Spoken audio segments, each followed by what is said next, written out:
Breaking news! Bilang ng majority senators, numinipis na. Halos lahat nagkakakaso. Senator Dante Marcoleta sasampahan ng kasong plunder at graft. Senator Jingo Estrada nasangkot sa flood control scam.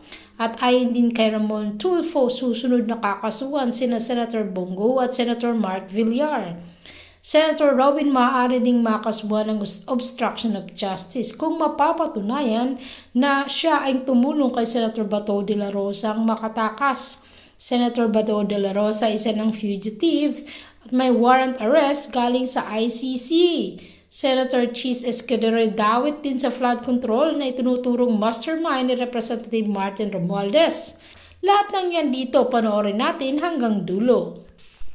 Tila luminipis na nga ang bilang ng majority senators ngayon na tila sunod-sunod ang mga kasong naglalabasan na sinasampa o isasampa laban sa mga senador ng mayorya. Nauna na ngang nabawasan ng magtago muli si Senator Bato de la Rosa matapos magpakita at bumoto para kay Senator Alan Cayetano na maging Senate President. Makaraan ng isang linggo ay sinampa naman ng kaso Senator Jingo Estrada na dawit din sa flood control scam. Komenda nga ng Department of Justice ang pagsasampa ng kasong plunder at graft laban kay Senator Jingo Estrada at ilang dating opisyal ng Public Works dahil sa umano'y eskema na kinasasangkutan ng daan-daang milyong piso sa pondo ng publiko. Ang mga natuklasan ay naglagay sa nakaupong senador bilang kabilang sa mga nangungunang personalidad sa gitna ng isa sa pinakamalaking pagsisiyasat sa katiwalian na nakatali sa programa ng pamahalaan sa pagkontrol sa baha. Tinawag naman ni Senator Jingo Estrada nitong Martes na nakakalito at hindi makatarungan ang rekomendasyon ng Department of Justice para sa Office of the Ombudsman na magsampa ng kasong plunder laban sa kanya. May 22, Biyernes ay lumabas naman ang balita tungkol kay Senator Rodante Marcoleta. Marcoleta nahaharap ng plunder, bribery, singil ng higit sa 75 million campaign donations. Inirekomenda ng Field Investigation Bureau ng Office of the Ombudsman ang pagsasampa ng kasong plunder at indirect bribery laban kay Senator Rodante Marcoleta dahil sa umano'y 75 million na campaign donations na natanggap niya noong 2025. Sa isang complaint affidavit na may petsang May 18, sinabi ng mga investigador na dapat kasuhan si Marcoleta sa kasong plunder kasama si dating kongresista Mike Defensor at dalawa pang pribadong individual na kinilala bilang mga donor. Nakasaad sa reklamo na sina Marcoleta Defensor, Joseph Varias Espiritu at Aristotle Baluyet Viray ay dapat kasuhan ng plunder sa ilalim ng Republic Act No. 7080 at paglabag sa Presidential Decree No. 46, gayon din ang indirect bribery.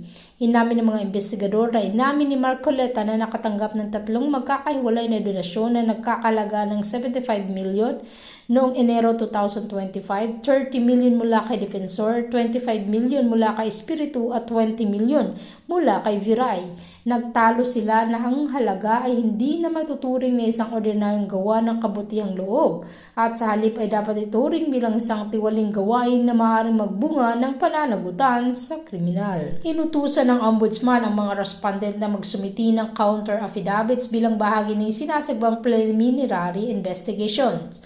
Nag-ugat ang rekomendasyon sa nakaraang pagsisiyasat ng Commission on Elections, COMELEC, sa umano'y hindi pagsisiwalat ni Marcoleta ng mga kontribusyon sa kampanya sa kanyang State of Contributions and Expenditures, bagamat hindi tinuloy ng COMELEC ang mga kasong election offense kasunod ng mga pagbabago sa Omnibus Election Code. Ang mga investigador ng Ombudsman gayunpaman ay nagsabi na ang administratibo at kriminal na pananagutan ay maaari pa ring ilapat sa kabila ng desisyon ng COMELEC. Si Marcoleta at ang iba pang mga respondents ay hindi pa nagbibigay ng formal na pahayag habang kinesyon ni Defensor ang batayan ng reklamo na ikinatwira na walang pondo ng gobyerno ang sangkot at pinagtatalunan ang applicability ng mga kasong plunder. Ramon Tulfo may isiniwalat na naman sa kanyang Facebook post. Magiging super busy si Ombudsman Boying Remulla sa mga darating na araw. Kaluwat ka ng pagsasampa ng kaso ang gagawin ni Remulla sa mga sangkot sa ilang ghost infra projects ayon sa aking tweety. Sinabi ng acting Tweety na kasado na ang plunder case ng isasampa ng Office of the Ombudsman sa Sandigang Bayan laban kay Senator Mark Villar na kalihim ng Department of Public Works and Highways ng nakaraang administrasyon. Laman ng reklamo ang resulta ng investigasyon sa testimonya ni dating DPWH Yusek Roberto Bernardo na umabot umano sa 18.8 billion ang nakuhang proyekto ng construction firm na pag-aari ng kamag-anak ni Villar. Naganap ang awarding of contracts sa pagitan ng 2016 hanggang 2021 habang kalihim ng DPWH si Villar. Ang nasabing mga kontrata ay nakuha ng I&E Constructions Incorporation na pag-aari ng pinsan ni Villar na si Carlo Aguilar. Bukod kay Villar, magiging laman din ng mga balita si Senator Bongo dahil nakaumang na umano ang arrest warrant ng Sandigang Bayan laban sa kanya kaugnay ng mga kasong plunder at graft. Ang kasong plunder ay isang non-viable case na nangangahulugang makukulong siya habang dinidinig sa hukuman ng kaso. Laman ng kasong ito ang halos 200 infra projects na inai-award sa CLTG construction firm na pagmamay-ari ng pamilya ng senador. Ang buong pangalan ni Go ay Christopher Lawrence Tesoro Go na acronym ay CLTG.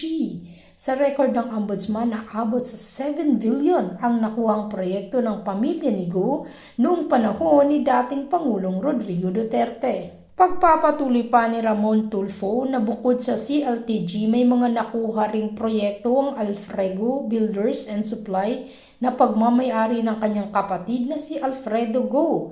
Bukod sa nasabing mga senador, ilang mga kongresista rin ang sasampahan ng kaso ng Ombudsman kaugnay pa rin sa flood control scandal. Maaaring maharap si Senator Robin Padilla sa pananagutan sa pagtakas ni Bato de la Rosa sa Senado ayon sa dalubhasa sa batas.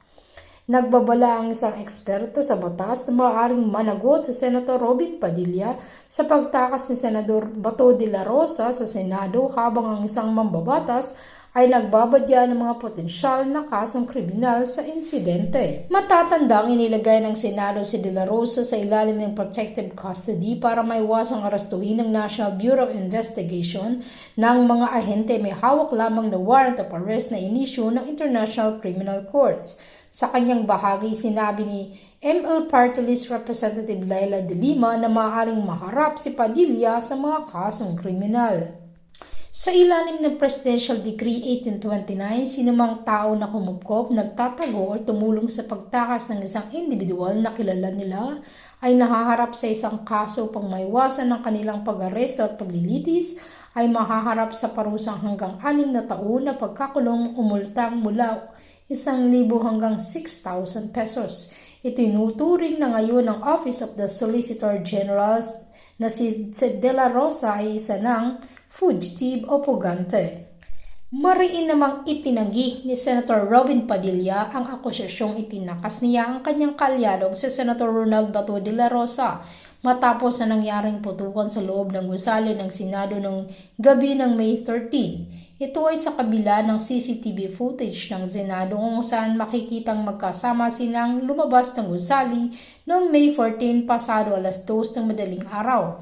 Iginiit naman ni Senator Padilla na maayos at walang pumigil sa kanila ng mga pulis o security personnel kaya hindi umano ito may tuturing na pagtakas. Giit pa ng senador na wala ring ipinakitang lokal na arrest warrant mula sa National Bureau of Investigation o Philippine National Police kaya wala umanong basihan para sabing sila ay tumakas o umiwas sa autoridad. Ayon nga kay Senator Robin Padilla na bakit naman sila lalabas kung bawal.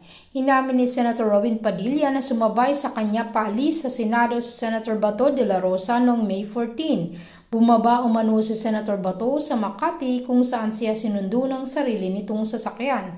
Ayon kay Padilla, nakiusap umano na sumabay si Senator Bato dahil wala itong sasakyan at inihatid lang siya sa Senado ng sasakyan ni Senate President Alan Peter Cayetano. Ang daming pulis doon, ang daming OSAA, wala namang humaharang sa amin, aniya. Ang sabi ni Senator Bato, pare, sabay na ako sa iyo, alangan namang sabihin kong hindi. Samantala, Senator Gatchalian ang papalit kay Senate President Alan Peter Cayetano. Minority Senators backed Senators Gatchalian as Senate President Annie Lacson. Sinabi ni Senator Ping Lacson na lahat ng miyembro ng minority bloc ay nasa likod ni Senator Sherwin Gatchalian na posibleng maging Senate President. Sa isang panayam sa One News Storycon, inamin ni Lacson na nagkaroon ng pagtatangka para sa isang kontra-kudeta kanina. Na ang ilan mula sa mayorya na ngayon ay hudyat na handa silang muling magpalit ng panig, ngunit hindi ito umunlad dahil hiniling ng isang taong hindi katanggap-tanggap sa kanila ang minorya na maging Senate President bilang bahagi ng kondisyon. Idinagdag ni Lacson na kalaunan ay inaabot ng kanilang grupo ang isang kompromiso na inayos si Gatchalian bilang kanilang ginustong opsyon na binanggit ang mga alalahanin sa kasalukuyang setup ng pamunuan sa Kamara. Kasi ang tingin namin si Senator Sherwin acceptable doon sa papwedeng tumawid. Binanggit din niya na ang mga talakayan sa isang posibleng pagbabago sa pamumuno ng Senado ay patuloy na sinasabi na ang bagay ay in the works dahil sa kasalukuyang dinamika sa itaas ng Kamara.